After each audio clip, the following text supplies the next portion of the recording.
Hi, my name is Emma, and you're about to witness my story. I get up from bed and wake up every child sleeping in the same room.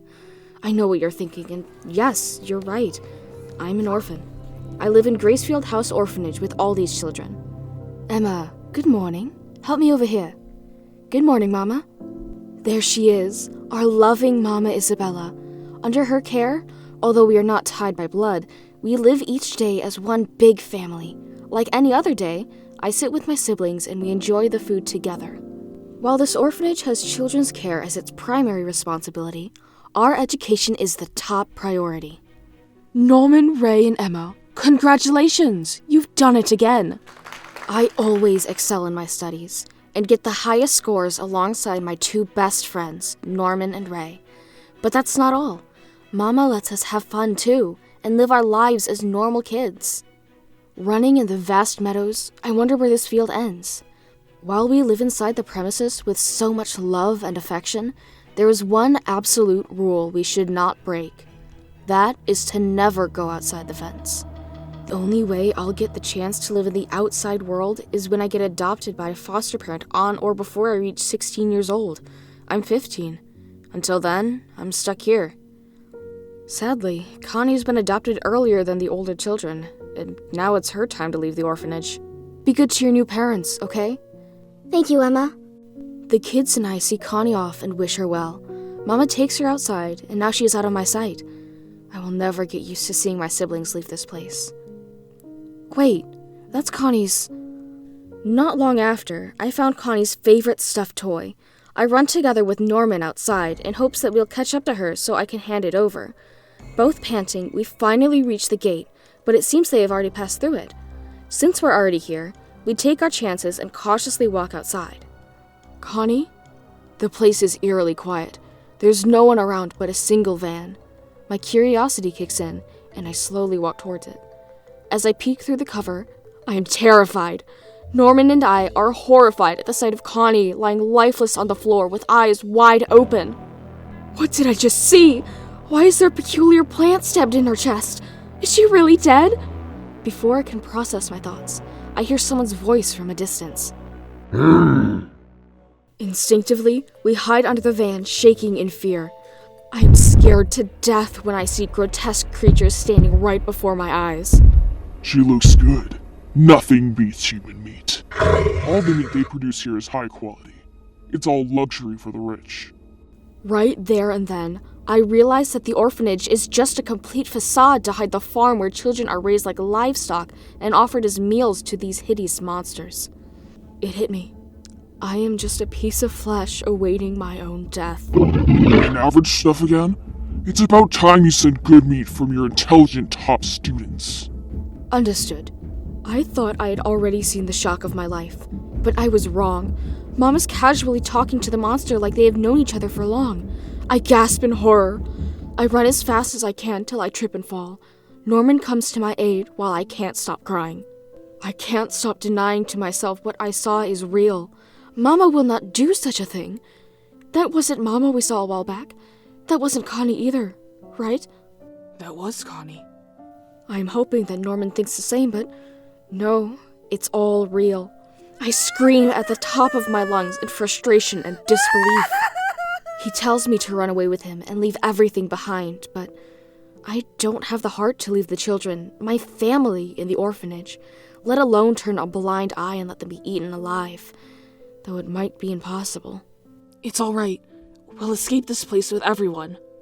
I've had nightmares since then, while Mama acts all nonchalant as the devil's subordinate. The next day, I talk things out with Norman following what happened last night. Determined to see what lies outside, we run further into the woods. Shortly, the walls welcome our sight. They're too high. But we can climb this up if we have a rope. Time is running. However, Norman suggests not telling anyone, not even Ray, about what we have discovered until we have come up with a strategy for an elaborate escape. He will not believe us anyway. Going back to the field, I hear Nayla gets lost in the forest. Mama looks all composed. She looks into her watch with a devilish grin. Don't worry, everything will be all right. Wait right here. She magically found Nayla in no time. Norman and I look at each other in awe. There might be something embedded in our bodies with the watch as the transmitter. All the while, she knows wherever we go. She knows what we already know. Mama purposely lets us see the trick up her sleeve. This is her declaration of war. The following day, I go into the woods with Norman and start working on the rope.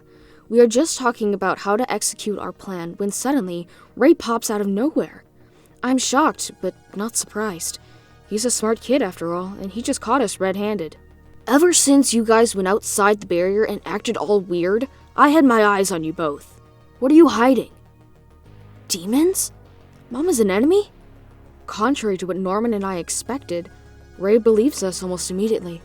However, he thinks of escaping with only just the three of us.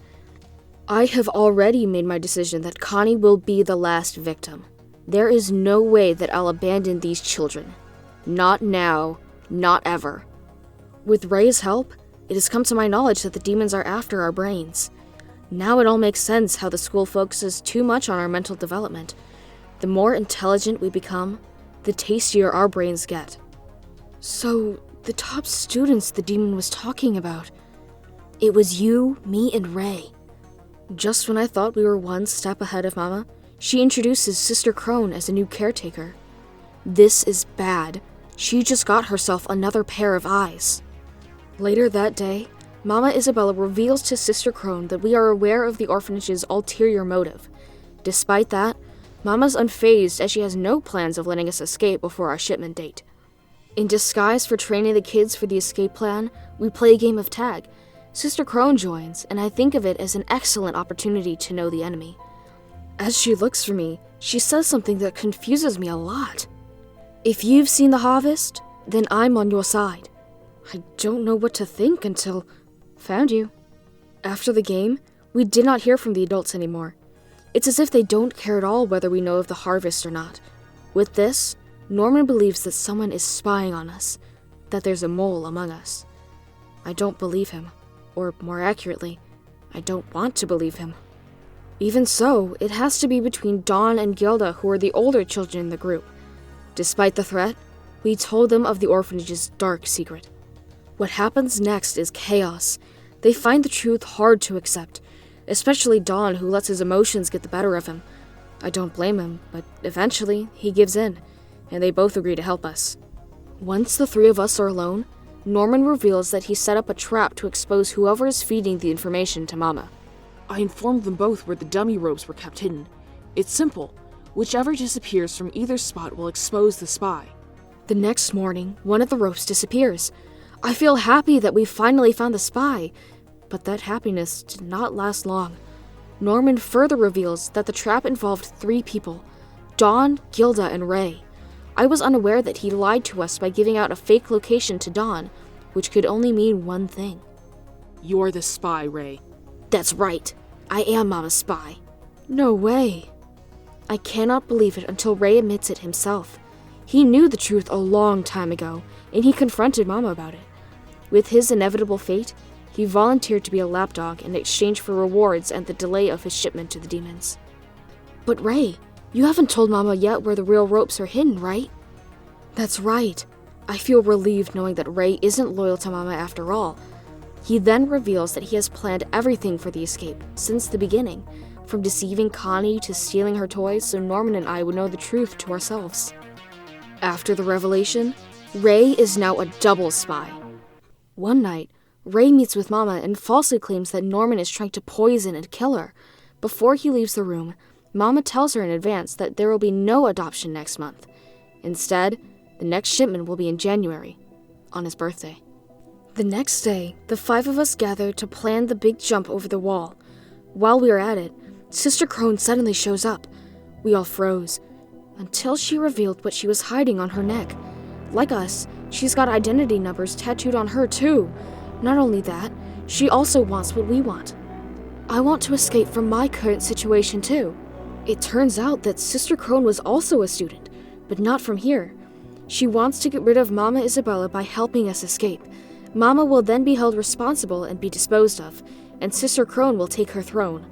Later that night, we visited Sister Crone in hopes that she would answer all our questions. She tells us that men and demons persisted in a long withstanding war.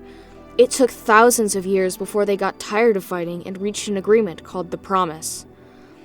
Through this, both creatures would live in peace in their separate worlds. However, there was a portion of the human population that was left in the demon's world. The left behind got preyed on by the monsters. Thus, the human breeding farm started. By consuming humans, they take on their intelligence and prevent their human-like attributes from deteriorating into animalistic forms. I now understand. In exchange for peace, we need sacrificial lambs, and I am one of them. After meeting Sister Crone last night, she realized that we have figured out a way to destroy the transmitters. She's never an ally in the first place. She's determined to find the proof. Time for a raid. I thought I had outwitted her, but in the end, she managed to find the piggy bag where I hid the device. But before she gets a hold of it, Mama jumps into the scene and hands her a letter. I've been appointed as Mama on the 4th plant? It's unfortunate that we have to part ways. Grandmother's waiting for you at the gate. Goodbye. Sister Crone meets Grandmother. She reveals that we already know the secret and we are planning to escape. However, Grandmother did not care at all. She believes Mama Isabella is special, and she has everything under control. Before Sister Crone meets her death and gets stabbed by a plant, she mutters, "You better escape, you kids." Now's the time. We start to execute the plan as Ray stalls Mama, while Dawn and Gilda stay on the lookout. Meanwhile, Norman and I approach the walls. Little did I know that Ray will be held captive. Mama catches up to us quickly. I try to keep calm and collected while Mama looks like she's had enough. Nice to meet you, Emma, Norman. Mama claims that she loves us, and that is why she's given us more than what we asked for. She just wants us to be happy. But then, she also wants us to accept that our fate has already been determined, and there's no point in resisting. Has our plan failed? No, not yet. I charge into Mama while Norman takes a run. I struggle to hold her off until I hear my bone crack. She breaks my leg. I scream in pain. As soon as Ray and the others arrive at the scene, Mama makes a dire announcement. Congratulations, Norman. Your shipment date has been decided. With a broken leg, the boys visited me in my room. As Norman's adoption draws near, we start to get emotional. I am frantic with worry and fear, but this is nothing compared to what he's feeling. I remember the exact same words he told me after I lost my hope. It's all right. We'll escape this place with everyone. Later that night, he finds a strange pen in his drawer. It was from Sister Crone. Before the night of his harvest, Norman climbs on the wall using the rope Dawn and Gilda made, only to come across a deadly cliff. With no way out, he returns to the orphanage and slowly accepts his death. As he bids goodbye, we hug each other one last time. Mama finally takes Norman away, and before I know it, I'm drowning in my tears again. I wasn't aware of Connie's fate before, and I was not able to do anything. But now that I'm aware of everything, still, I can't stop these things from happening. Goodbye, Norman. Isabella leaves Norman as soon as they reach the gate. To his surprise, he meets a man who claims that he is an overseer. He is the protector of the world that revolves around the promise made by the humans and demons. A demon starts walking behind, and before Norman gets eaten, he leaves a message of hope. We hold hope that we can change the world. I know it, and I'm sure of it.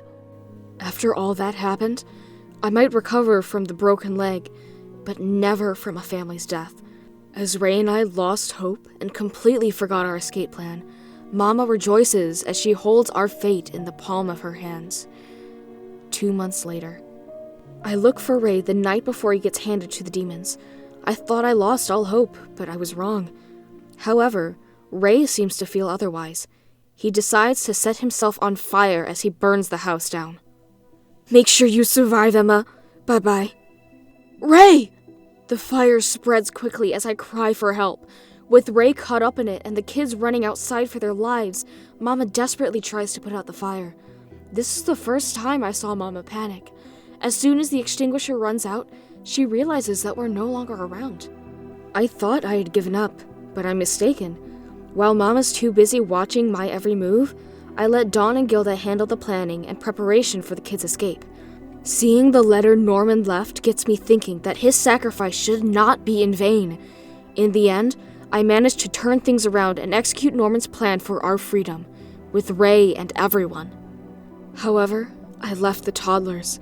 It pains me, but I cannot risk their lives in danger. I swear I'll come back one day or another to save them before their shipment date. As we start climbing the walls, Mama sends an alert to the headquarters. There's been an escape! Sound the alarm! The alarm! It went earlier than planned. It's a good thing that we removed the device from our ears. Without the transmitter, we managed to buy some time. Not wasting any second, we yank a rope and tie it to the tree. We slide through it to reach the other side in a trice. Before I can even slide, Mama arrives. She threatens to cut the rope once I jump. As much as I hate her for all that she did, I know that it wasn't easy for her to kill innocent children. She wants to see us grow. Reaching this far, I know that she's proud of us. While she keeps on denying everything I said, I slide down the rope to reveal her true self, the Mama that I used to know. To everyone's surprise, she did not cut the rope. I made it to the other side. I sincerely hope you all find the light. As we walk through the forest, I open the pen Sister Crone gave us. It projects an image of an owl until it flies as if it has its own life. Not knowing what lies ahead, we follow the bird as our resolve. Meanwhile, Isabella finds herself standing in front of the overseer and the grandmother. Shortly, a demon walks into the scene. Without any sign of regret, she welcomes her death. I quickly climb on a tree to get a good view of the outside world. As Mama Isabella closes a chapter of her life through redemption, I found myself opening a new one, while staring at the sun. Emma, what do you see in there? I see new beginnings. To Connie, Norman, and all the children who have been sacrificed for the promise, I will live on with your memories. Until we meet again.